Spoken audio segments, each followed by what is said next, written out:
Here we go, headfirst into the holidays.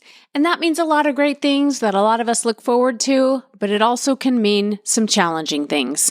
Today, we're going to talk about one such thing. I'm going to talk about how to spend time with people who you find it difficult to be around. Maybe they're your family members, maybe they're in-laws, but here we go. This is the time when it's hard to avoid them. But guess what? It doesn't have to derail your experience. And in fact, it can be an amazing opportunity for personal growth and closer connection. Let's dive in. Welcome to Better Than Happy, the podcast where we transform our lives by transforming ourselves. My name is Jody Moore. In the decade plus I've been working with clients as a master certified coach, I've helped tens of thousands of people to become empowered. And from empowered, the things that seemed hard become trivial. And the things that seemed impossible become available. And suddenly a whole new world of desire and possibility open up to you. And what do you do with that? Well, that's the question. What will you do? Let's find out. Sometimes listening to a podcast is enough. But sometimes you'll feel inspired to go deeper. If you hear things that speak to you in today's episode, consider it your invitation to a complimentary coaching workshop. On this live interactive Zoom call with me, you'll get a taste of the power of this work when applied in real life. You can participate or be a silent observer, but you have to take a step if you want to truly see change in your life. 2 steps, actually. Head to jodymoore.com/free coaching and register. Then you just have to show up. Your best life is waiting for you. Will you show up for it? jodymoore.com/free coaching. I'll see you there. What's happening, everybody? Happy Thanksgiving. Happy holidays. I am just returning from a trip to Europe. That was amazing. It was my first time going to Europe. We went to London, Paris, Barcelona, where else? Marseille, Cagliari, Naples, Rome. I got to go to the temple in London and Paris and Rome. I got to spend time with some good friends and my husband. I got to meet some new friends. It was amazing. I'm feeling very blessed and very fortunate that we got to do that. I did post a reel on my Instagram if you want to go see some highlights from my trip. I'm also really looking forward to Thanksgiving, to having my college kids home, seeing some family, having some downtime. But I know that that is not always the sentiment that we share at this time of year. I know some of you are headed to family gatherings that you're not looking forward to as much, or maybe you're even dreading. And that's what I want to help you with today. As your life coach, I've got you, okay? So I'm going to review a couple basic things, and then I'm going to give you some more advanced things to consider. If you've heard me talk about this topic before, make sure you listen to the end because I have kind of some new things that I've noticed are patterns as I'm coaching on this topic that I'm going to offer you today. So let me begin by reminding you that everything you're feeling and experiencing internally, meaning your emotions, are coming from your own mind, from the meaning that you're giving to the things happening outside of you. Other people do not have power over you.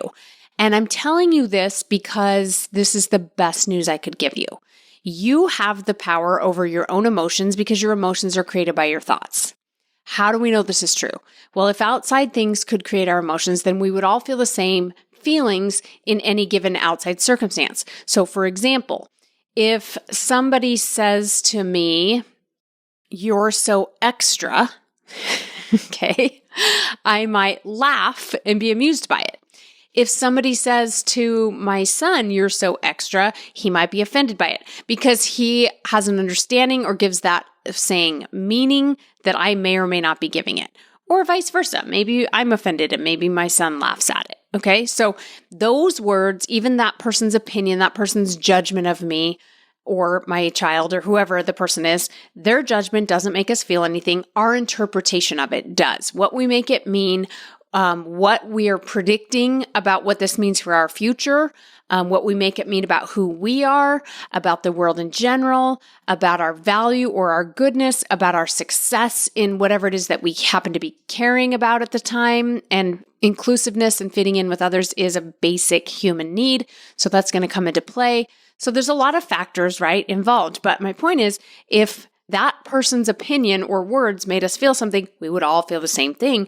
And clearly we don't in different situations. Maybe you've had this happen with your spouse where something happens that your spouse is really worried about and you're not bothered by it at all. I see this with couples in cars, right? Sometimes one person tends more to get upset and frustrated at another driver than the other person.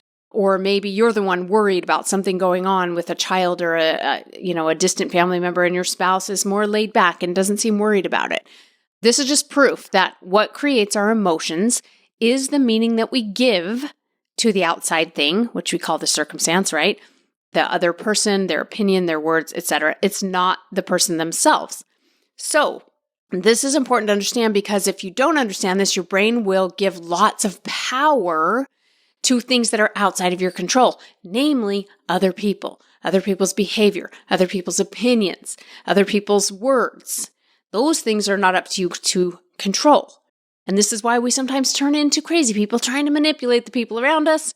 That is not a recipe for a peaceful life.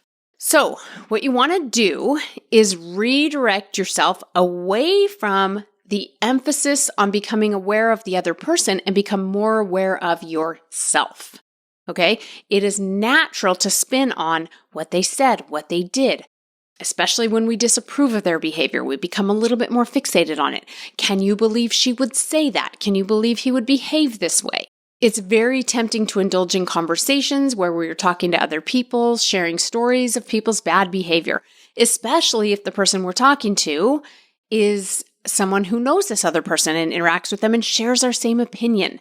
Then we can feel validated. We can connect with one another over our shared judgment of this person. It's a very tempting, very human thing to do.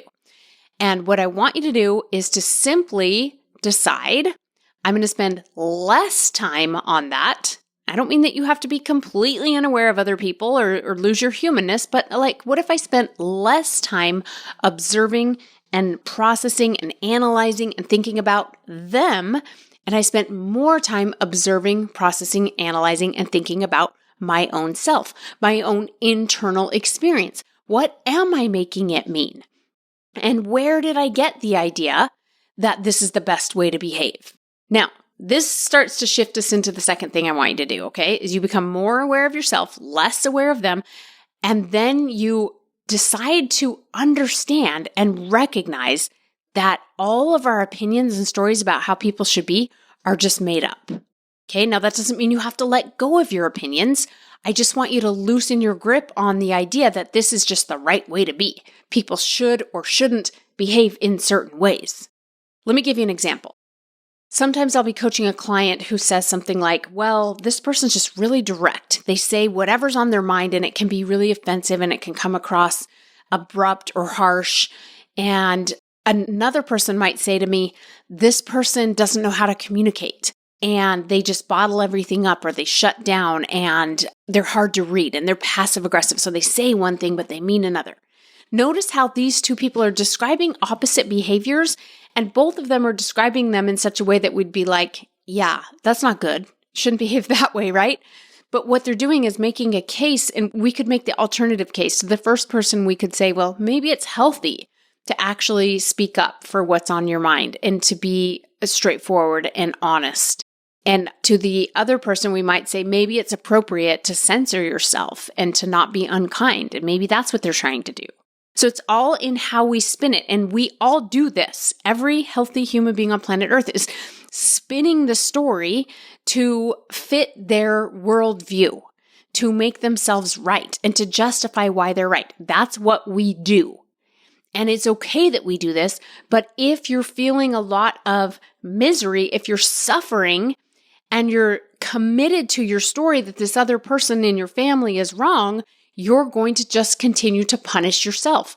It's not controlling the other person. It's likely not changing their behavior. It's not even influencing them in a positive way. It's probably not even making you show up as the version of yourself you want to be. It's simply punishing you. So again, it doesn't mean you have to let go of your opinion, let go of your story. But if you just decide this is just a story, this is my worldview, this is what I believe about how people should be, I picked it up from wherever I picked it up from, and I don't even have to be wrong about it. I just want to acknowledge that obviously this other person who's not behaving this way doesn't view it that way. They don't share the same worldview I do. Okay, interesting. Doesn't mean I'm wrong. Doesn't mean they're wrong. We just have different ideas about how to behave in a situation like this.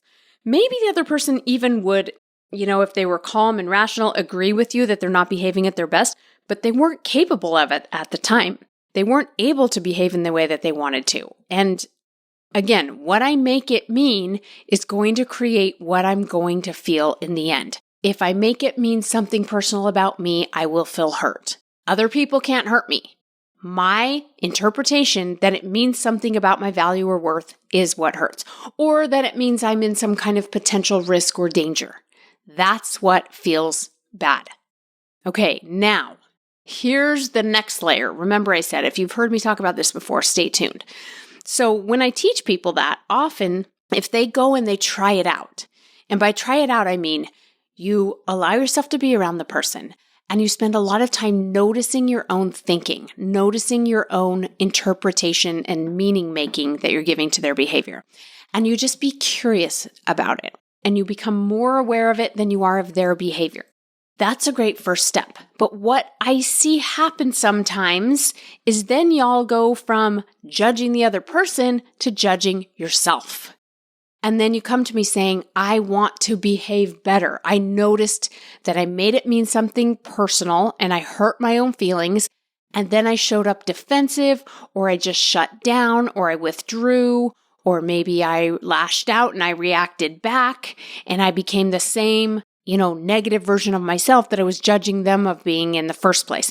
And I don't want to do that, Jody. So how am I going to show up as my best self?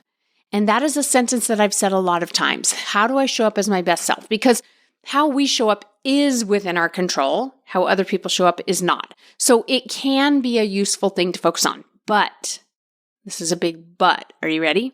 If you find it challenging to do and you can't do it, and then you're frustrated with yourself, then you're simply going from judging the other person to now judging yourself. So you're still stuck in a space of judgment. And this is not useful either, my friend. I'm not suggesting that we would stop blaming other people for our emotions and then start blaming ourselves for our emotions. That is not what I want you to do, because that doesn't work. I call it the shame-blame trap, because shame is what's wrong with me, blame being what's wrong with them. And the way out of this trap, the way into peace and actually eventually showing up how you want to, is just to make peace with where you are right now. So you may not show up as your best, especially in the beginning. You may not feel even as ideal and peaceful and loving as you want to feel. You may feel frustrated. You may feel hurt. You may feel defensive. You may feel all the same feelings you've been feeling. But the key is to give yourself the credit for them, but not blame yourself for them. Those two things are very different, okay? Blame sounds like, I know I'm taking this personal and I shouldn't. I should just let it go. I should know that this is about her. This isn't even about me, or, whatever. It sounds like that. It sounds like shoulds and shouldn'ts about yourself instead of shoulds and shouldn'ts about the other people. What I want you to do instead is to just be fascinated and curious and really compassionate with yourself. What you need the most when you're upset, you're feeling hurt, you're feeling frustrated, you're feeling defensive, you're feeling afraid, whatever negative emotion you're feeling, what do you need the most from yourself in that moment? It's not your judgment. It's not your criticism about how you've done it wrong. It's your own compassion, your own patience, your own love, your own curiosity. So awareness doesn't have to equal judgment. It's just a choice you're going to have to make, though, to let go the judgment part. So it sounds more like this. Oh, I see what I'm doing there. I see what I made that mean. Okay, interesting. So my mom said whatever it is that your mom said, right? She said those words. I made it mean this about myself or about her or about my life or about my childhood or my past or my future or whatever. I made it mean that she shouldn't behave that way, or that if I were better in some way, she wouldn't be judging me like this, etc. You'd figure out what you're making it mean, right? And you go, interesting. That's curious. I see what happened there. I see why I'm feeling hurt. I see why I'm feeling defensive. Makes sense. Because if I interpret her behavior to mean these things, I'm going to feel that way. That makes sense. How very human of me. How very understandable. Okay? And that's it. And people say to me, okay, but then how do I show up around my mom? And I'm like, I don't know. How do you show up? And they say, well, sometimes I shut down. Sometimes I get defensive. Sometimes I don't know what to say, or I cry, or I just leave the room, or whatever. And I'm like, okay, all of those sound pretty understandable to me. If you're feeling frustrated, scared, hurt, etc., defensive, then it makes sense to me that you would show up that way. So again, what if you offered yourself a lot of compassion and support and love and went, okay, hon, I see why you shut down there. I see why you didn't know what to say, or why you said that thing that maybe later on you wish you hadn't said. It makes sense because of how you were feeling, because of what you were thinking. That's what you did there. Okay, it's all right. I got you. I love you. You're a human being. This is how human beings behave. Now, what are you afraid will happen if you do that? Are you afraid that you'll stay stuck in this behavior forever? Because I promise you, you won't. The awareness of it shifts things immediately. And I don't mean it's an immediate shift. Maybe it takes some time. Maybe you need to be aware and compassionate and embrace where you're at for a while before you start to see shifts. But you will see shifts if you just decide. Here's the simplest way I can sum this all up, is you make the decision to stop judging anyone as doing it wrong. Now, this is a courageous decision, don't get me wrong. But if you just decide, all right, I'm going to try on the idea that nobody at my family gathering is doing anything wrong, including me. We're not wrong for seeing the world the way we do, for feeling the way we do, for behaving the way that we do. We're just human beings having human experiences. And I'm just going to be fascinated and curious about myself. I'm going to choose my thoughts and my feelings and my actions when I can, because there are a lot of times when you can, my friends, don't get me wrong. But when I can't, or I don't in that moment and I thought I was going to be able to, I'm going to be nothing but compassionate towards myself. I'm going to remain curious and open and compassionate. I'm done judging people. Now, this might mean boundaries. For those of you that have a situation where you are in danger of some kind, physical danger, emotional danger, what have you, or you just decide that's where I draw the line. Now I remove myself from this situation. Absolutely 100%. You're allowed to have boundaries. Okay? But you don't have to judge people to have boundaries. Did you know this? You could decide for whatever reason, this person behaves in a way that I choose not to tolerate at times. And so I simply remove myself when that happens. You can have boundaries. Maybe you even need a boundary with yourself. If you know that you have a tendency to really lose your temper to the extent that's inappropriate for you to behave around people, maybe you need to remove yourself from a situation. You need to withdraw. You need to say, I'm extremely emotional right now. I'm going to go for a walk, or we'll discuss this later, or what have you. Okay? All of that's appropriate at extremes. But most of the time, we're not even dealing in those extremes. Most of the times, we're just talking about human beings having human behavior that we tend to prefer or not prefer, including yourself. And I want you to try being curious and compassionate. Because if you can do it for yourself, it will be so much easier to do it for the other people, the people in your family, the people that you're going to see over the holidays. Now, I do want to speak to one other topic, which is politics. Okay, because we're in a situation that is more volatile than I've ever seen in my lifetime anyway, when it comes to politics. So many emotions, so many thoughts, so many feelings come up around politics. And I'm going to be teaching a class for those of you that are in the lab in the month of December, very beginning. So coming up in just a couple of weeks here. I'm going to teach a class on how to navigate family relationships where you have different political views, because I do not believe that it needs to be scary. It doesn't need to be divisive. It doesn't even need to be a topic that you avoid if you either don't want to or can't. And I think it can be really good for us to learn how to navigate this topic. And like I said, everything I've taught you today, if you can just be accepting of yourself and the experience you have and less fixated on, a little bit less judgmental of the people around you, you will create a space for honesty. Honesty is the way that we connect with one another. This is why we talk so much about authenticity, right? If we're telling the truth, we can sense it in one another. We also can sense when the other person is pretending or being passive-aggressive or just outright lying. We're very good at reading each other, especially our family members that we know really well. So that is disconnecting because it feels unsafe to the brain to let down your guard. So we keep our guard up and there's no opportunity for connection like that. So telling the truth is the best way to connect. And telling the truth is really easy with somebody that you think behaves lovely, that happens to have a really similar worldview to your own. It's easy to do. It's the people that view the world so much more different than we do, or who behave differently than we do, or who just we don't even understand. Can you tell the truth with kindness and compassion?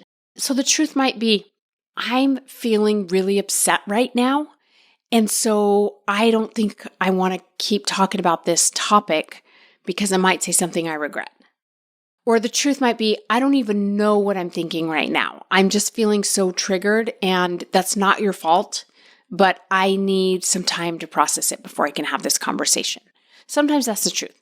Other times the truth is something a little bit simpler and more specific around, hey, I have a hard time not taking it personally when this topic comes up or when you make these comments to me. And you're still allowed to. I'm just telling you this is my experience of it. Or maybe you're making a request of someone, right? But when you own your emotions and you talk to people honestly about your experience, it's very connecting and it provides an opportunity anyway for more connection. Whether or not that other person meets you in that opportunity is to be determined, right? We don't get to control them. But I have found in my relationships in life that if I do my part to try to show up as best I can, and when I don't, to keep the ownership of it and be compassionate with myself and not judge myself, but to simply become more aware, use it to become more aware of myself, then relationships become a lot easier to navigate because I get to feel good about the way I'm handling things. And, not everybody chooses to meet me there, and I'm certainly not perfect at doing it. But I promise you that there's a lot of peace available to you when you just own your side of the street. All right. So if you have specific situations, questions, challenges, you can always call into me at 1-877-ASK-JODY-M. That's Jody with a Y and M as in more. And I'd love to take your specific situations. You can also come to a free coaching call at jodymoore.com/free coaching anytime and learn a little bit more about how we dive into specific situations and really make this come alive in your life. Because I promise you, no matter what's going on in your family, no matter how difficult people might be around you, it does not have to disrupt your peace. And I want you to enjoy this holiday season. All right. Thanks for joining me today, everyone. Have a beautiful Thanksgiving, and I'll see you next time. Bye-bye. Oh, wow. Look at that. You made it to the end. Your time and attention is valuable, and I don't take it lightly that you made it this far. In fact, it tells me you might be like me, insatiably curious about people and life and potential and connection. Maybe you have big dreams, but a small budget and no time. You're tired, but bored. You're content, but dissatisfied. Sound familiar? Come to a free coaching call and see for yourself what's possible. jodymoore.com/free coaching to register. That's jodymoore.com/free coaching.